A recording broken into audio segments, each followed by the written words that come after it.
దేవుడి సొమ్ము తినకూడదు. దేవుడు భక్తులకు ఇచ్చేటటువంటిది భక్తులు దేవుడికి సమర్పించుకునే దాంట్లో తప్పు జరగకూడదు అనేటటువంటిది ఉద్యోగిలో ఉండాలి. కానీ రెండేళ్లకు ఒకసారి బదిలీ చేస్తే ఇప్పుడు ఏంటంటే మార్కెటింగ్లో తేడాలు రాకుండా ఆ డిపార్ట్మెంట్ 2 సంవత్సరాలకు ఒకసారి బదిలీ చేస్తే ఆటోమేటిక్గా అవినీతి ఆగిపోతుందంట. కొంచెం కామన్ సెన్స్తో ఆలోచించండి. ఆ డిపార్ట్మెంట్లోనే మనం ఉంటాం.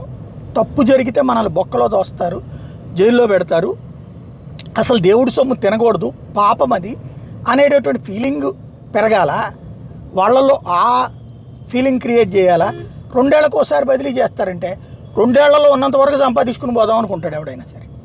అప్పుడు ఎవడైనా సరే ఆ వ్యాపారస్తుడు కూడా తెలివిగా వాళ్ళకి, సార్ మీరు ఉండేది ఇంకో ఏడాది, కొద్దిగా మా తీసుకోండి సార్, ఈ డబ్బులు ఇస్తాను మీకు, టీటీడీ తరపున దేవుడి సొమ్ము మేము కూడా తిన్నాం అనుకుంటాం అంటాడు. వీడు దానికి ప్రిపేర్ అయిపోతాడు.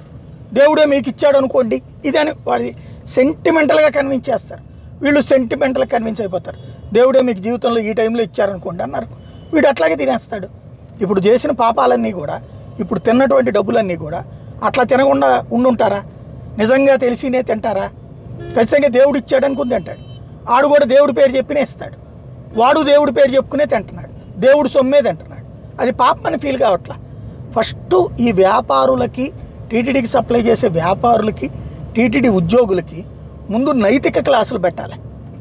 వాళ్ళందరూ దేవుడి మీద భక్తి ఉంటుంది, కానీ దేవుడి మీద భక్తి అంటే తప్పు చేయడం కాదురా నాయన అని ఎక్స్ప్లెయిన్ చేయాలి.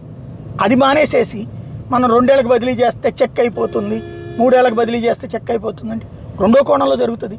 ఫస్ట్ టీటీడీ ఆ మోరల్ క్లాసుల మీద సీరియస్ కాన్సన్ట్రేషన్తో పాటు, ఇదిగో ఇట్లా చేస్తే మీరు జైలుకి వెళ్తారనేటటువంటి దాన్ని అవసరమైతే చట్టాన్ని ప్రిపేర్ చేసి టీటీడీ సపరేట్గా ప్లాన్ చేయాల్సి ఉంది.